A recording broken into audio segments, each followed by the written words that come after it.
अच्छा, तो आज हम जो पढ़ रहे हैं वो हमारे पास है पैसिव वॉइस क्वेश्चन वर्ड्स के जो पैसिव वॉइस हैं उसके अंदर हमने जो लास्ट लेक्चर के अंदर जो हमने पढ़ा था वो पढ़ा था टोटल पैसिव वॉइस का जो रिव्यू किया था हमने, ठीक है, फ्रॉम प्रेजेंट इंडेफिनिट से लेकर तमाम जितने भी टेंसेस थे वो, और प्लस में इंटरोगेटिव सेंटेंसेस का, उन इंटरोगेटिव सेंटेंसेस का भी हमने रिवीजन किया था, उसके अंदर रिव्यू किया था जो कि हमारे पास हेल्पिंग वर्ब से बिगिन होते हैं, ठीक है। आज हम इंटरोगेटिव जो सेंटेंसेस का रिव्यू करते हैं वो वाले जो कि क्वेश्चन वर्ड से शुरू होते हैं। तो फर्स्ट ऑफ ऑल मैं आपको बता दूं कि क्वेश्चन वर्ड से शुरू होने वाले जो आपके पास पैसिव वॉइस होते हैं उनको किस तरह से जो है वो कन्वर्ट किया जाता है एक्टिव टू पैसिव, जो कि एक्टिव वॉइस होते हैं क्वेश्चन वर्ड वाले, उनको कैसे कन्वर्ट किया जाता है एक्टिव टू पैसिव।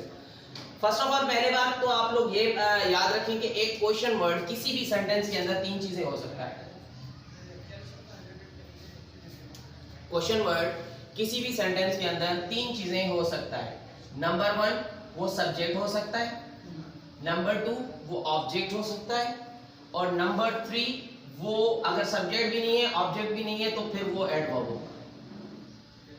तो सबसे पहले हमें यही पहचानना है कि जो क्वेश्चन वर्ड है वो सब्जेक्ट है, ऑब्जेक्ट है या फिर एडवर्ब है।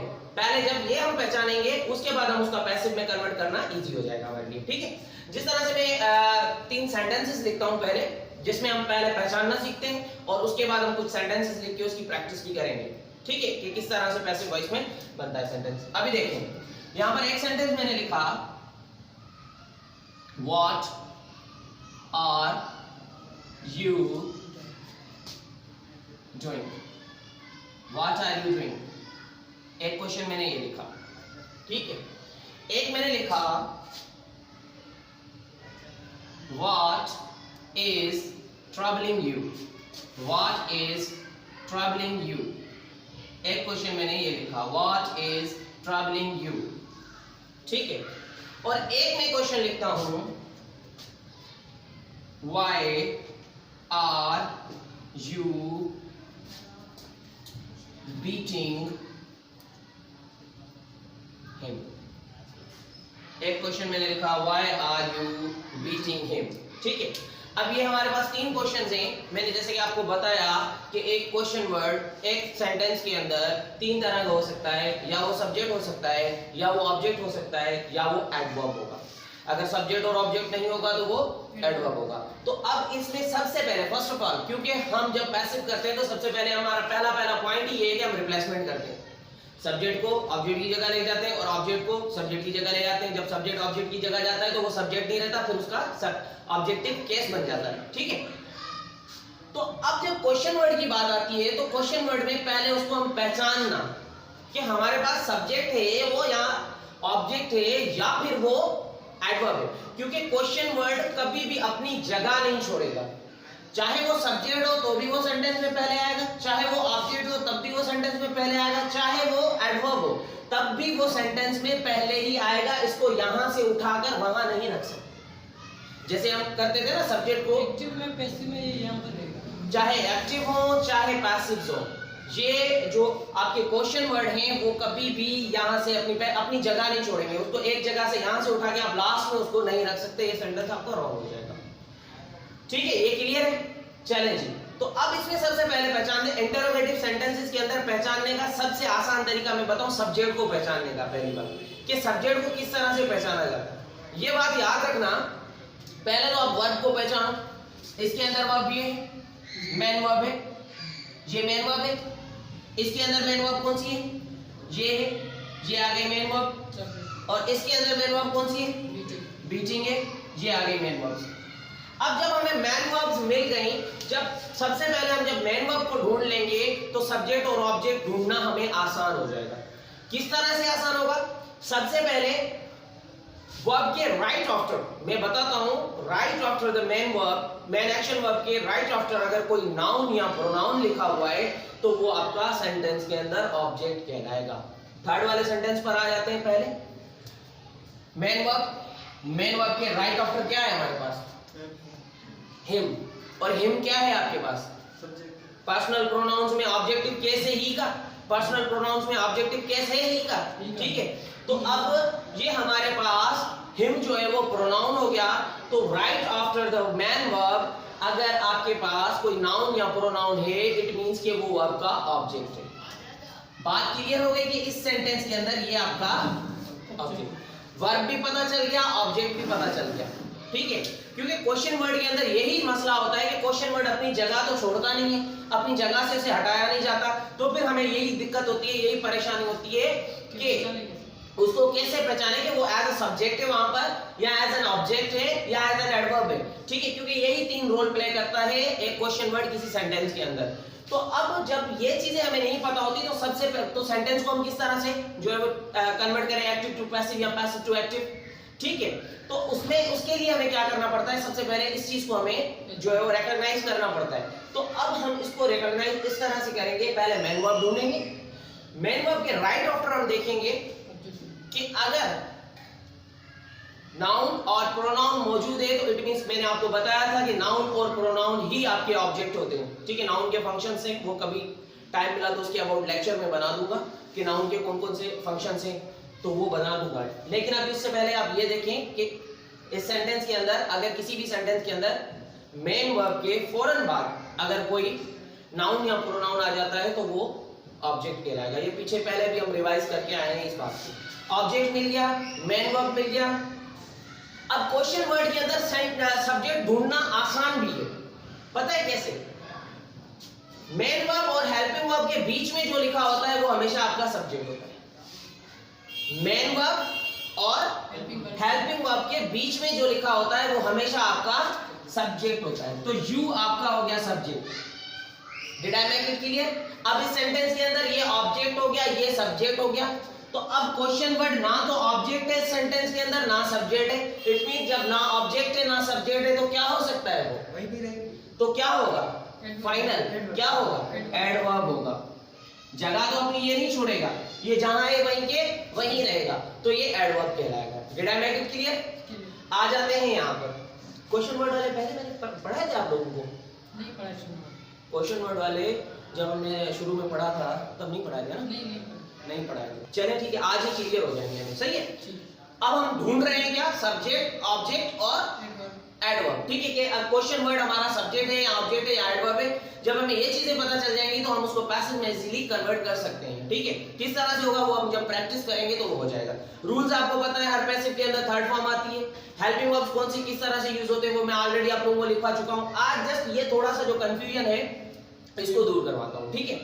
चलिए अब इधर आ जाए। यहां पर आपके पास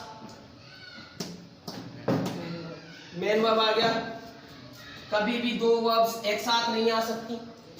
अगर दो वर्ब एक साथ आई हैं तो उसके अंदर एक मेन वर्ब होगी आपकी और एक आपका हेल्पिंग वर्ब होगा।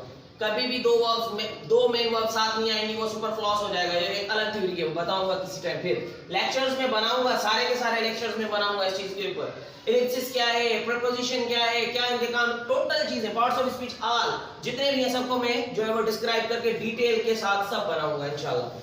तो अब यहाँ पर हमारे पास है हेल्पिंग वर्ब और मेन वर्ब। जाहिर सी बात है जब कभी भी दो वर्ब्स आपके पास साथ आ गई तो उसमें जो बाद वाली है वो हमेशा मेन वर्ब होती है और पहले वाली हमेशा हेल्पिंग वर्ब होती है। ये बात याद रखना, ठीक है। अब मेन वर्ब के राइट आफ्टर हमारे पास प्रोनाउन दोबारा मौजूद है, यू प्रोनाउन मौजूद है। और प्रोनाउन मौजूद है तो जब नाउन या प्रोनाउन होगा तो वो ऑब्जेक्ट हो जाएगा। अब सेंटेंस के अंदर ये ऑब्जेक्ट हो गया, ये मेन वर्ब हो गया, ये हेल्पिंग वर्ब हो गया, बचा क्या, क्वेश्चन वर्ड ही बचा। तो क्वेश्चन वर्ड आपका सब्जेक्ट है, इसके अंदर ये एडवर्ब नहीं है, तो जो क्वेश्चन वर्ड बचा है वो आपका क्या है, वो सब्जेक्ट कहलाएगा। Did I make it clear? आपको समझ में आ रहा है? ठीक है, चले आप ऊपर वाले सेंटेंस में आते हैं। अभी पहले वाली ट्रिक जो अभी मैंने आपको बताई है, नंबर एक चीज मेन वर्ब को देखेंगे। मेन वर्ब को देखा, मेन वर्ब के राइट आफ्टर ऑब्जेक्ट मौजूद नहीं है। लेकिन बात ये याद रखना कि सेंटेंस के अंदर ऑब्जेक्ट भी, अगर क्वेश्चन वर्ड ऑब्जेक्ट है तो वो सेंटेंस में पहले पड़ा होगा। अगर question word as an object है सेंटेंस के अंदर तो भी वो सेंटेंस में स्टार्ट में होगा, क्योंकि क्वेश्चन वर्ड को स्टार्ट से हटाएंगे नहीं। तो यहां पर हमने जब देखा कि हमारे पास मेन वर्ब मौजूद है तो मेन वर्ब के और हेल्पिंग वर्ब के बीच में जो चीज मौजूद होती है वो क्या होती है, वो होता है, क्या होता है, मेन वर्ब और हेल्पिंग वर्ब के बीच में जो चीज होती है वो क्या होता है, वो होता है हमारे पास subject, main verb, subject, helping verb. अब ये बचा क्या? आपको पता है कि डू जो है वो ट्रांजिटिव वर्ब है, ऑलवेज रिक्वायर करती है ये हमेशा क्या रिक्वायर करती है? करने। ये क्या रिक्वायर करती है? ट्रांजिटिव वर्ब हमेशा क्या रिक्वायर करती है? ऑब्जेक्ट को रिक्वायर करती है, ठीक है, ऑब्जेक्ट प्लस। तो इसका मतलब है कि सेंटेंस के अंदर ऑब्जेक्ट है, क्योंकि हमारे पास वर्ब ट्रांजिटिव लगी हुई है, ट्रांजिटिव वर्ब लगी हुई है, तो इसका मतलब है ऑब्जेक्ट होगा। तो सब्जेक्ट ये रहा, ये हेल्पिंग वर्ब है, ये मेन वर्ब है, तो जो बचा वो अब क्या होगा? एडवर्ब तो अब हो नहीं सकता, क्योंकि वर्ब ट्रांजिटिव है। अगर इंट्रांजिटिव वर्ब होती तो उसको ऑब्जेक्ट की जरूरत नहीं होती, फिर तो हो जाता एडवर्ब, लेकिन वो ट्रांजिटिव वर्ब है, ट्रांजिटिव वर्ब को ऑब्जेक्ट चाहिए, तो इसका मतलब है ये उसका ऑब्जेक्ट हुआ। Did I make it clear? इस तरह से हम क्वेश्चन वर्ड के सब्जेक्ट को, ऑब्जेक्ट को या एडवर्ब के हम ये हम रिकॉग्नाइज कर सकते हैं कि हमारे पास क्वेश्चन वर्ड जो है वो एज ए सब्जेक्ट यूज हो रहा है, एज एन ऑब्जेक्ट यूज हो रहा है, या एज एन एडवर्ब यूज हो रहा है। ये चीजें जब हमें पता चल जाएंगी, उसके बाद हम सेंटेंसेस को इजीली कन्वर्ट कर सकते हैं। अभी मैं कुछ सेंटेंसेस लिखता हूं, तो उसको हम कन्वर्ट करते हैं पैसिव के अंदर, ठीक है, फॉर योर प्रैक्टिस। क्लिक कर लें इसकी पिक, क्लिक कर लें इसकी पिक क्लिक कर लें। मैं कुछ सेंटेंसेस लिखता हूं, ठीक है। तो ये हमारे सेंटेंसेस है 12। अब इन सेंटेंसेस के अंदर सबसे पहले हमने ये चीज आइडेंटिफाई करनी है कि कौन सा हमारा जो है वो सब्जेक्ट है, कौन सा वर्ब है, कौन सा ऑब्जेक्ट है, और कौन सा एडवर्ब है। यानी कि क्वेश्चन वर्ड हमारा एज अ सब्जेक्ट तो यूज नहीं हो रहा, कहीं एज एन ऑब्जेक्ट यूज हो रहा है, और या कहीं एज एन एडवर्ब यूज हो रहा है। तो ये चीज अब हम देखेंगे। तो फर्स्ट सेंटेंस पर आते हैं। सबसे पहले मेन वर्ब को देख ले। मेन वर्ब है और हमारा वही वाला फार्मूला, मेन वर्ब और हेल्पिंग वर्ब के बीच में अगर कोई वर्ब होगी तो वो क्या कहलाएगा? बीच में कोई चीज लिखी होती है तो वो हमारा सब्जेक्ट है। इस सेंटेंस के अंदर ये सब्जेक्ट है, और मेन वर्ब के राइट आफ्टर भी हम देखेंगे। अगर राइट आफ्टर अगर कोई नाउन या प्रोनाउन आ रहा है तो इसका मतलब है कि वो आपका वर्ब का ऑब्जेक्ट होगा, ठीक है। अब यहाँ पर आपको पता है ये ए लगा हुआ है, ठीक है, आर्टिकल लगा हुआ है, और आर्टिकल हमेशा हमें ये बताता है कि सामने वाली चीज जो है वो नाउन है, ठीक है। आर्टिकल हमेशा नाउन के साथ लगता है, सही है। तो यानी कि ये जो आ बुक है ये हमारे पास नाउन है, तो वर्ब के राइट आफ्टर नाउन आ गया, तो ये हमारे पास ऑब्जेक्ट हो गया। यानी इस सेंटेंस के अंदर हमारे पास सब्जेक्ट भी मौजूद है, ऑब्जेक्ट भी मौजूद है। यानी जो क्वेश्चन वर्ड है वो क्या है? एज एन एडवर्ब यूज हुआ है। वो क्या यूज हुआ है? एज एन एडवर्ब यूज हुआ है। तो अब हम करेंगे क्या? इसको पैसिव के अंदर कन्वर्ट करने के लिए जो क्वेश्चन वर्ड है वो वहीं के वहीं रखेंगे, ठीक है। अब क्या करेंगे? ऑब्जेक्ट को पहले ले आओ और सब्जेक्ट को ऑब्जेक्ट की जगह पर ले आओ। लेकिन एक बात याद रखना कि क्वेश्चन वर्ड है यानी इंटरोगेटिव सेंटेंस है, तो इंटरोगेटिव सेंटेंस में हेल्पिंग वर्ब पहले आएगा, ठीक है। जो भी आप सब्जेक्ट को ऑब्जेक्ट को सब्जेक्ट की जगह पर जब रखेंगे तो हेल्पिंग वर्ब उससे पहले आएगा, लेकिन होगा उस ऑब्जेक्ट के अकॉर्डिंग जो कि आप सब्जेक्ट की जगह पर रख रहे हैं। तो अब जब यहां पर आया, अब बुक जब हमने लिखा यहां पर, तो एज यू नो दैट ये टेंस हमारा प्रेजेंट है, तो प्रेजेंट में आ बुक सिंगुलर अब हमारा सब्जेक्ट हो गया, तो सिंगुलर सब्जेक्ट के हिसाब से हम लगाएंगे सिंगुलर हेल्पिंग वर्ब, यानी कि वो हो जाएगा हमारे पास is. Why is a book, why is a book. अब आपको पता है कि टेंस हमारे पास कौन सा है? टेंस कौन सा है हमारे पास? टेंस हमारे पास है प्रेजेंट कंटीन्यूअस। तो प्रेजेंट कंटीन्यूअस है, आपको पता है परचेज की हम थर्ड फॉर्म कर देंगे, वो क्या हो जाएगा हमारे पास? परचेज्ड हो जाएगी, ठीक है। ये हो गई हमारे पास purchased. Why is a book, purchase तो हो गया, लेकिन आपको पता है टेंस बदलना नहीं चाहिए, तो कंटीन्यूअस है, तो इसलिए हम कंटीन्यूअस की फॉर्म यूज करते हुए यहाँ पर बी की फॉर्म यूज करते हुए इसको बीइंग इसके साथ पुट करेंगे, ठीक है। Why is a book being purchased, अब यू जब उधर गया तो ये हो जाएगा by you. Did I make it clear? ये सेंटेंस हो गया। तो इसका पैसिव इस तरह से बनेगा, why are you purchasing a book, why is a book being purchased by you, ठीक। चलें जी, इस सेंटेंस पर आ जाते हैं। अब इस सेंटेंस के अंदर हम सबसे पहले देखेंगे कि हमारे पास मेन वर्ब कौन सी है। मेन वर्ब ये मैंने आपको बताया था कि दो वर्ब साथ होंगी, तो पहले वाली हेल्पिंग वर्ब और दूसरी वाली मेन वर्ब। ये भी वर्ब है हमारे पास, ये हमारे पास हो गया helping verb. Is that clear? Main verb के फौरन बाद जो चीज आती है वो क्या होती है? मेन वर्ब के फौरन बाद जो चीज कहलाती है, वो क्या होती है, अभी मैं बताकर हटा हूं कि मेन वर्ब के फौरन बाद अगर नाउन या प्रोनाउन आ जाता है तो वो क्या कहलाता है, उसका ऑब्जेक्ट कहलाता है। यानी यू इसका क्या हो गया, ऑब्जेक्ट हो गया। और ये जो अनकंफर्टेबल है, ये जो अनकंफर्टेबल है, ये यहां पर हमारे पास rest part of the sentence है, यानी कि सेंटेंस का इजाफी हिस्सा है हमारे पास। ठीक है, अब हमारे पास हमने ढूंढना है सब्जेक्ट। अब आपको पता है कि ये ऑब्जेक्ट हो गया, ये मेन वर्ब हो गया, ये हेल्पिंग वर्ब हो गया, बाकी बचा क्या हमारे पास, बचा क्या हमारे पास, व्हाट बचा। तो व्हाट हो गया हमारे पास सब्जेक्ट। सबसे मुश्किल सेंटेंस होता है ये वाला कन्वर्ट करना पैसिव के अंदर। ठीक है, अब जब व्हाट आपका सब्जेक्ट है, then what will you do, अब क्या करेंगे आप, अब क्या करना है हमने, क्योंकि क्वेश्चन वर्ड को तो वहां पर हम भेज नहीं सकते, तो हेल्पिंग वर्ब को आगे रखेंगे।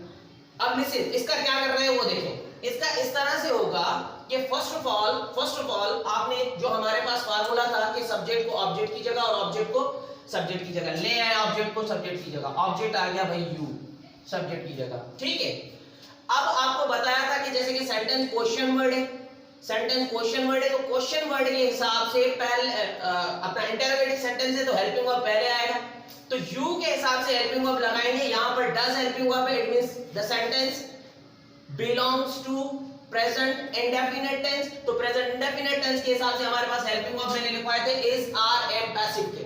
ठीक है, तो you के अकॉर्डिंग क्या लगेगा, are आ गया। ठीक है, अच्छा अब सब्जेक्ट को उधर भेजना है, एंड में भेजना है, वो बताता हूं क्या होगा। are you हो गया, अब make की थर्ड फॉर्म क्या हो जाएगी हमारे पास, met। ठीक है, और rest part of the sentence है वो जैसा है वैसा का वैसा लिखा जाता है, वो जैसा है वैसा का वैसा ही लिखा जाएगा। क्लियर। ठीक है, अब ये हमारे पास बन गया। अब बचा क्या हमारा सब्जेक्ट, जिसको जो कि हम वहां पर भेजना है वो हम भेज नहीं सकते, तो इसको यहीं के यहीं रखेंगे बिकॉज ये क्वेश्चन वर्ड है। ठीक है, और आपको पता है पैसिव में सब्जेक्ट से पहले क्या लगाया जाता है, बाय।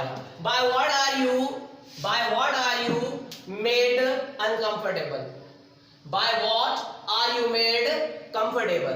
ठीक है, कि आप किस चीज से जो है वो अनकंफर्टेबल हो रहे हैं, या कौन सी चीज आपको अनकंफर्टेबल कर रही है, या आप किस चीज से अनकंफर्टेबल हो रहे हैं, तो बाय व्हाट आ जाएगा यहां पर। क्योंकि बाय, अब अच्छा कई क्या करते हैं यहां पर एंड में भी बाय लगा देते हैं, क्योंकि बाय आपका एडवर्ब है, बाय आपका एडवर्ब है, और एडवर्ब हमेशा जो है वो बाय जो है वो इस सेंटेंस के अंदर प्रेपोजिशन, वैसे प्रेपोजिशन है, ठीक है, लेकिन इस सेंटेंस के अंदर जब यूज हुआ है तो एज एन एडवर्ब हो जाएगा अभी, क्योंकि प्रेपोजिशन जब लगता है तो किसी भी नाउन या प्रोनाउन से पहले प्रेपोजिशन लगाया इसलिए जाता है उसको एडवर्ब के अंदर कन्वर्ट करने के लिए।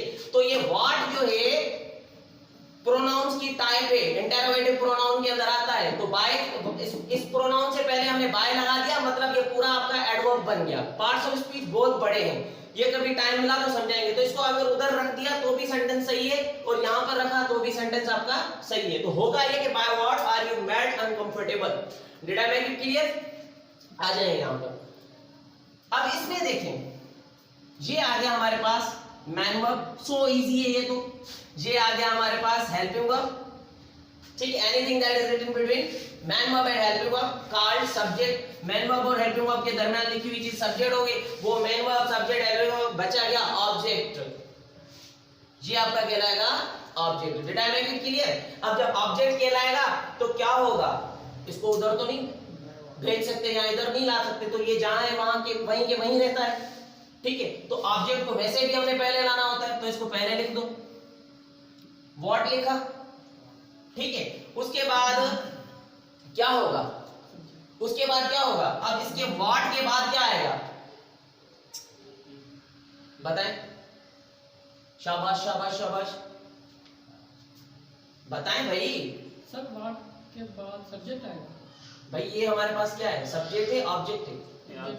व्हाट वाज ही राइटिंग, ये हमारा ऑब्जेक्ट है। ठीक है, ये हमारा ऑब्जेक्ट है। अब जब ऑब्जेक्ट आ गया इधर तो सब्जेक्ट जाएगा एंड में, सब्जेक्ट जाएगा एंड में। सेंटेंस कौन सा है, प्रेजेंट कंटीन्यूअस का है। ठीक है, व्हाट के बाद वाज ही रहेगा, क्योंकि ऑब्जेक्ट का हमें पता नहीं है, और जब डब्ल्यू क्वेश्चन वर्ड आता है ऑब्जेक्ट, तो उसके साथ हेल्पिंग वर्ब वॉज ही लगाया जाता है, ठीक है, एज अ सब्जेक्ट जब होता है और हमारे पास पता नहीं होता उसके बारे में, तो हम यहाँ पर हमेशा सिंगुलर ही हेल्पिंग वर्ब यूज करते हैं। व्हाट वाज आ गया, ठीक है, व्हाट वाज। उसके बाद क्या आएगा, उसके बाद क्या आएगा, मेन वर्ब। क्या आएगा, मेन वर्ब। मेन वर्ब कौन सी है हमारे पास, राइटिंग है। राइटिंग का क्या करेंगे हम, रिटन हो जाएगा। अब एज यू नो दैट कि सेंटेंस हमारा कंटीन्यूअस है, तो कंटीन्यूअस टेंस के अकॉर्डिंग हम क्या करेंगे, यहाँ पर बीइंग यूज करेंगे। इतना तो इजी था। क्या होगा, बीइंग हो गया। अब ये ही है, ही उधर चला जाएगा, जब उधर जाएगा तो बाय हो जाएगा। What was being written by him? What was being written by him? Did I make it clear? चले जी, ये अब आप लोग मुझे करवाओगे सेंटेंस।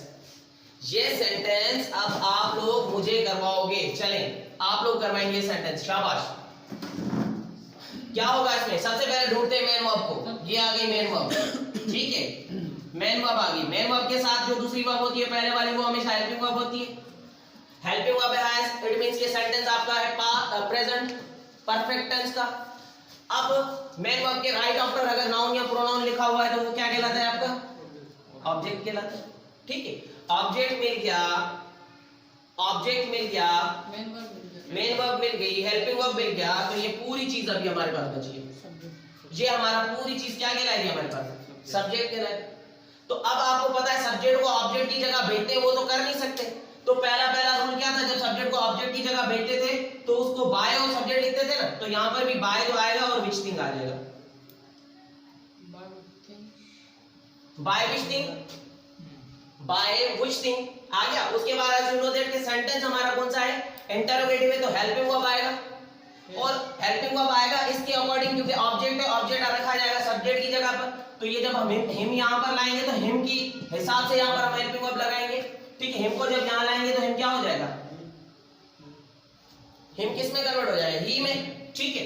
और ये हैज है, तो यहां पर ही के साथ भी हैज ही यूज होता है, ठीक है। उसके बाद एज यू नो दैट कि पैसिव में हम बीन लगाते हैं, और उसके बाद थर्ड फॉर्म जो है वो आ जाएगी, और आखिर में क्वेश्चन मार्क आ जाएगा। By which thing has he been killed, by which thing has he been killed, ठीक है। चले जी, यहां पर आ जाए, where did you eat meal, शाबाश। चले, इतना आसान करके मैंने आपको समझा दिया है कि क्वेश्चन वर्ड के जो पैसेज जो सबसे ज्यादा डिस्टर्ब करते हैं, तंग करते हैं, कि उसके अंदर सब्जेक्ट और ऑब्जेक्ट ढूंढना ही मुश्किल पड़ जाता है, वो भी मैंने आपको इजी करके बता दिया है। तो अब इसको आप लोग मुझे बताएं कि किस तरह से करेंगे जी। ईट मेन वर्ब है। अच्छा, ईट हमारे पास मेन वर्ब है, वेरी गुड। उसके बाद अब मील आ गया, मील नाम है, नाउन है, तो ये क्या हो गया आपका, वर्ब का ऑब्जेक्ट हो गया, ये तो क्लियर है। और मेन वर्ब और हेल्पिंग वर्ब के बीच में लिखी हुई चीज क्या होती है, सब्जेक्ट होती है, ये आ गया आपका सब्जेक्ट। तो ये क्या बना, ये आपका एडवर्ब है, ये आपका एडवर्ब है, ये rest part of the sentence है, तो ये आएगा पहले ही पहले, तो इसको हम पहले लिखेंगे वेयर। उसके बाद क्या आएगा, एज यू नो दैट ये क्वेश्चन वर्ड है तो हेल्पिंग वर्ब आता है, इंट्रोगेटिव सेंटेंस है तो हेल्पिंग वर्ब आएगा। डिड है पास्ट इंडेफिनिट सेंटेंस है, पास्ट इंडेफिनिट के हेल्पिंग वर्ब पैसिव में है, दो वाज और वर, ठीक है। तो इस मील के अकॉर्डिंग लगाया जाएगा, as you know that meal is singular, तो मील के हिसाब से क्या लगाया जाएगा, is sorry was, where was meal, okay. उसके बाद ईट की थर्ड फॉर्म कर देंगे और वो क्या हो जाएगी, eaten, where was meal eaten by you, उसके बाद by you, you, where was meal eaten by you, you. Did I make it clear, Yes, sir. Clear हो गया। चले जी, यहां पर आ जाते हैं। यहां पर अब हमारे पास इस सेंटेंस के अंदर देखें, main verb call, call, object, object, ठीक है। well, हेल्पिंग वर्ब और मेन वर्ब के दरमियान लिखी हुई चीज हमेशा सब्जेक्ट, और ये क्या है हमारे पास, रेस्ट पार्ट है, एडवर्ब है, ठीक है। तो अब इसको हम यहीं पे रखेंगे वाई, ठीक है। उसके बाद जब हिम इधर आएगा तो ये हिम बन जाएगा ही,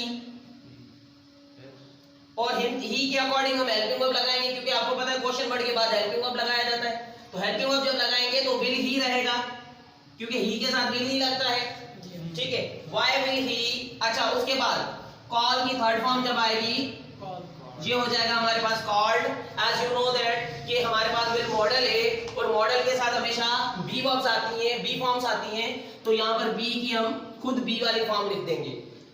why will he be called, उसके बाद बाय यू। बाय यू हो जाएगा। Did I make it clear? Yes sir. Now listen, अब क्या करते हैं, ये समझ में आ गया किस तरह से क्वेश्चन वर्ड को आप रिकॉग्नाइज करेंगे कि वो एज अ सब्जेक्ट है, एज एन ऑब्जेक्ट है या एडवर्ब है, और उसके बाद किस तरह से इसकी प्लेसमेंट की जाती है। अगर एज अ सब्जेक्ट यूज होता है तो उसको बाय व्हाट या बाय व्हिच, ये चीजें सारी हो सकती हैं, वो आप करके उसके बाद आप उसको पैसिव के अंदर कन्वर्ट करते हैं। तो ये जो बाकी 6 सेंटेंसेस हैं ये आप लोगों को बनाने हैं। हाँ। ये 6 सेंटेंसेस आप मुझे बनाकर चेक करवाएंगे, नंबर 1 चीज, और जो ऑनलाइन देखेंगे वो ये 6 सेंटेंसेस बनाकर मुझे कमेंट में जो है वो कमेंट कर बताएंगे, तो फिर मैं देखूंगा कि क्या रिस्पॉन्स है। ठीक है, तो अब ये क्लास यहीं पर एंड करते हैं। हमें पता लग गया है कि कौन सी चीज किस तरह से, अगर if there is any question, अगर कोई क्वेश्चन है आपके माइंड में तो यू मे आस्क, अगर नहीं है तो फिर इसको यहीं पर छोड़ दें।